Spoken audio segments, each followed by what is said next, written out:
Hello,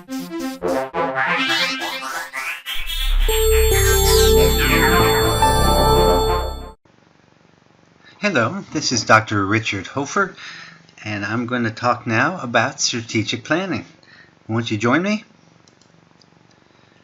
Things change, and quickly. If you're working in a nonprofit or any other kind of organization, you'll already have noticed that, right?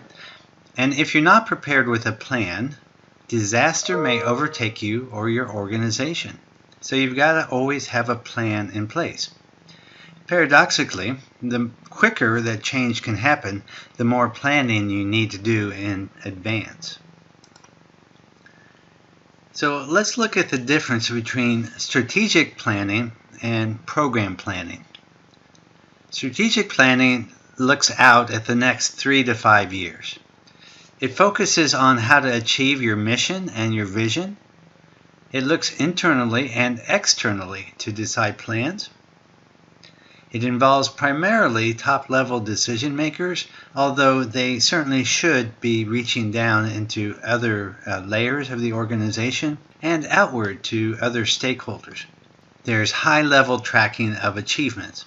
Because the strategic goals are pretty broad, you don't necessarily have real clear measures in place like you do in a program and tracking how clients change, but you do have to keep track of your achievements that are in line or not in line with the strategic plan. Now, when you're dealing with program planning, there's typically a 1-year time horizon, and you look primarily at how to achieve program outcomes. Now, a program is something that is internal to your organization, and it has direct contact with your clients, whoever they happen to be. These are generally run, or these plans are made by mid-level decision makers with some input from above, but once the funding is allocated, it's really up to those middle-level decision makers, directors, program people, etc.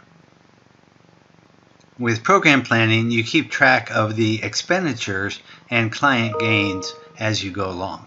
So that's something that's done really at a pretty middle level of the organization.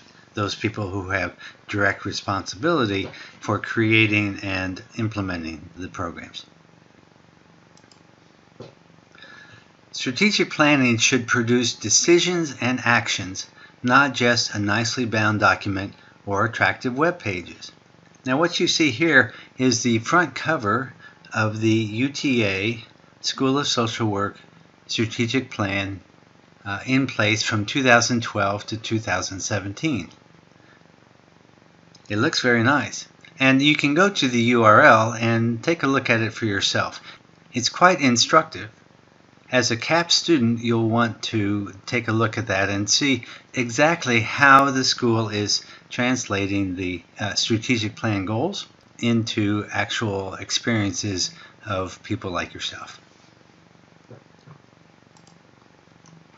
Now, what sort of decisions are made during the strategic planning process? There are several. First, you have to determine what the most important issues facing the organization are and what should be done to respond to those issues. This is really perhaps the most important thing that a strategic planning process does. The next kind of decision that you need to make is to determine which external trends and movements are most important in impacting the organization's mission and strategies. What's going on out there? How is it going to change the way things are done in the organization?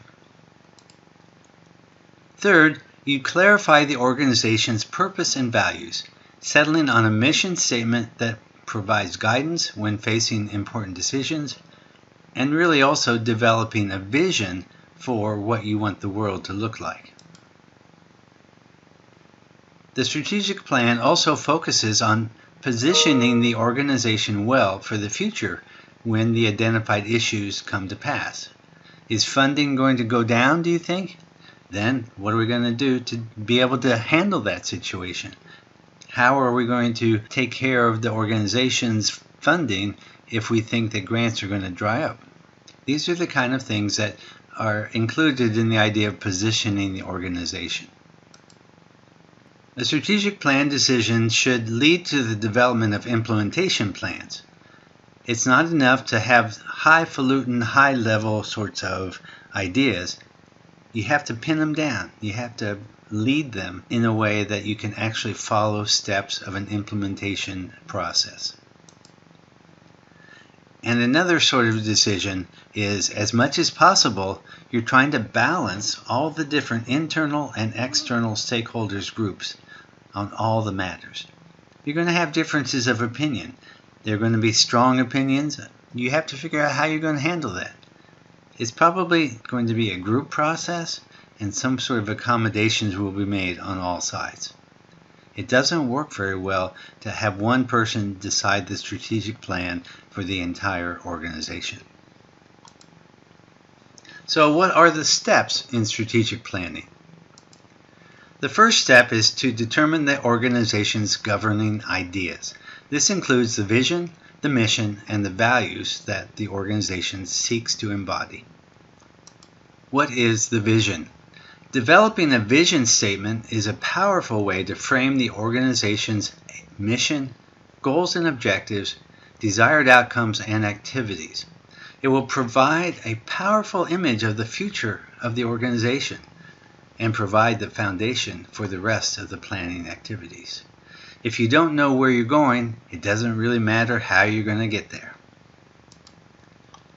Also, the vision is what you and your stakeholders believe or dream that your organization can be in the future. It answers the question, what do we want the organization to be? Here's an example of Amnesty International's vision. Quote, "Our vision is for every person to enjoy all the rights enshrined in the Universal Declaration of Human Rights and other international human rights standards." We may never see that, but that's what they're working for. That's what they would like to see. That's a powerful statement. When it comes to knowing what to do next, the people who work at Amnesty International and its supporters, it's all of its stakeholders, can take a look at that vision and say, will this action on our part lead to making this more likely to happen? Now, that's the vision. A mission is a succinct statement that sets forth the organization's purpose and philosophy. The mission statement specifies the fundamental reasons for the organization's existence. It establishes the scope of the organization and identifies the organization's unique characteristics. In this way, it's less general than the vision. You can have the same vision and develop several or many different missions. Different organizations can share a vision but decide to go about achieving that in different ways. Here's the mission of the American Red Cross. The American Red Cross prevents and alleviates human suffering in the face of emergencies by mobilizing the power of volunteers and the generosity of donors. This is very helpful when you think about the American Red Cross. It only deals with human suffering in the face of emergencies. And how does it do that? It mobilizes the power of volunteers, not paid staff so much, but volunteers, and the generosity of donors. So that, again, is a little more specific than what the vision would be. The next step in conducting a strategic planning process is to conduct a SWOT analysis. Now, what is a SWOT analysis? Well, there are perhaps several different kinds, but the kind of SWOT analysis that we usually talk about is the environmental SWOT. SWOT stands for Strengths, Weaknesses, Opportunities, and Threats. Strengths is the first thing you look at, and this is in line with social work philosophy of being strengths-oriented or strengths-based. What is it the organization is currently good at? How does this fit into the environment? How does the environment support these strengths? The next part of the SWOT analysis is to identify weaknesses. Just as organizations have strengths, they also have weaknesses. And so these need to be identified, particularly in terms of a changing environment. It could be, for example, in the old days, if you were a dinosaur, things were going along really well. And then all of a sudden, the environment changed. And when the environment changed, it became clear that being a cold-blooded animal or creature was not a good thing because all the sunlight was blocked due to a huge asteroid hitting the Earth and sending debris all over the sky, cutting the strength and the warmth of the sun. So suddenly what used to be a strength is now a weakness. Organizations can sometimes have this same situation. What used to be a strength is now a weakness because the environment changed. Or it may be that the environment is the same, but things have happened within the organization that create new weaknesses. Whatever the situation, the weaknesses as well as the strengths need to be identified. The third aspect of a SWOT analysis is to look for opportunities. Given what your current strengths are there parts of the organization that fit particularly well in the changing environment? What would these opportunities be? Do you have a chance, for example, to hire a really, really good grant writer who can go after grants that weren't available before? Perhaps one of the new opportunities is that there is a foundation that is changing focus, and you just happen to fit into the niche that is being opened up. This would be an opportunity, and you may want to seize upon that in terms of hiring a grant writer who's really good in that area. The fourth aspect of the SWOT analysis are the threats. Just as there are opportunities, it may be that there are also threats. Threats could include a new presidential administration that wants to destroy the infrastructure for your area. Or maybe other kinds of threats are popping up. Perhaps there has been an attack on your reputation, or the media have gone after your CEO for having a huge salary, something like that. How are you going to counter that threat, given your strengths, your weaknesses, and other opportunities? Step 3. Set strategic goals to accomplish the mission, taking into account what was learned in the SWOT analysis. The SWOT analysis lays out quite a number of factors, and so as an organization, your next step is to set strategic goals. What do you want to achieve given the environment that you are in and the environment that you think you're going to be in over the next 3 to 5 years? Let's ask, what is a strategic goal? A strategic goal relates to the positioning of the organization in the larger environment. So you've already established those parameters, but now the strategic goal is going to be very specific about what you want to achieve within the environment. Goal statements focus on general outcomes. They're ambitious and they're idealistic. These goals must support the vision and the mission statements and be consistent with the guiding principles of the organization.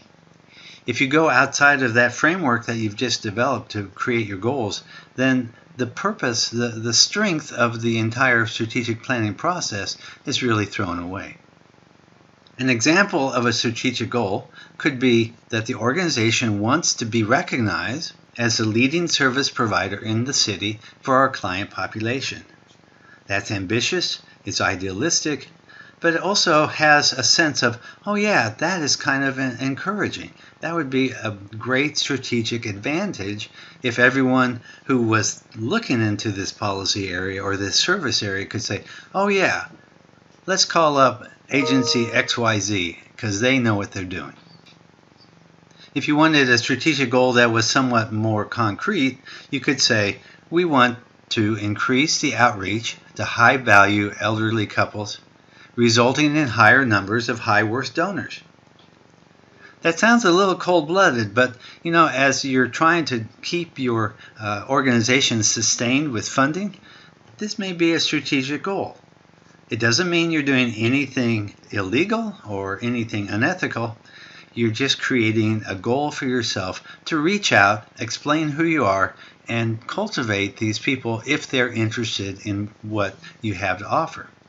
You're giving them a chance to support what their personal vision might be by donating to your organization. Step 5.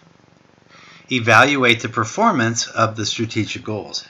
It's one thing to have a goal, but if you never look at it again, that's a problem, because you don't know if you've achieved it. You don't know if you're making progress. Again, if you don't evaluate, then it really doesn't matter what you're doing, because you may be going the wrong direction. If you're trying to get to Dallas from Fort Worth, don't head west, you got to head east. And you got to keep track of what direction you're going, how fast you're going, and how far you have to go. When you do evaluate these strategic goals, you have to have some sort of standard of what you're trying to achieve. You have to have some measures for your success. You also need time, resources, and knowledge. Without these things, you can't really do an evaluation that has much rigor to it at all. Step 6, you have to think about and then make necessary corrections. The odds are you're not going to get it exactly right the first time. You're going to head off in a particular direction, and maybe you need to adjust that. And after 2 to 3 years, you may realize that you really didn't understand how the environment was going to change. Remember when we said things change quickly? Well, even in the midst of a strategic planning time period, things can change so much that your strategic plan is no longer really valid.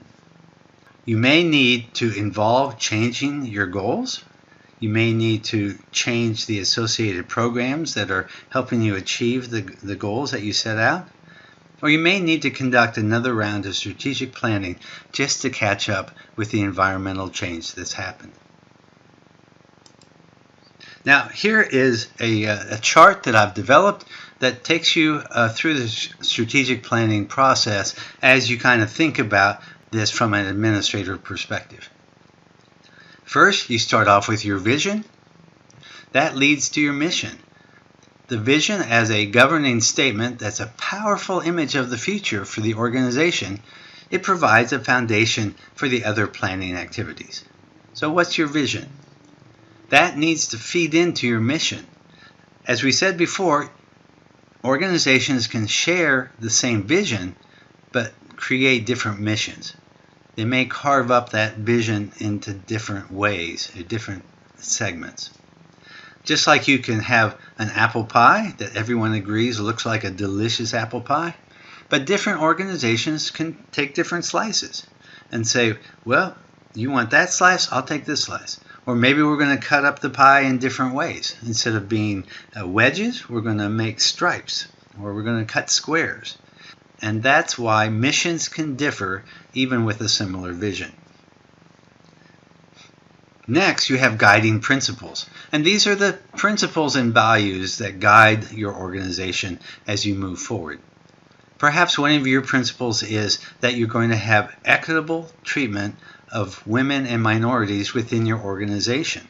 Therefore, all of your decisions that come from the vision and the mission also fall in line with being fair, being equitable to everyone in your organization, and maybe particularly put focus on underrepresented groups or people who have been vulnerable and unfairly treated in the past. That would be a guiding principle. On the basis of all those things, then you set your strategic goals, which we've talked about. These are descriptions of future outcomes or states of being that are needed or desired to achieve the mission and the vision.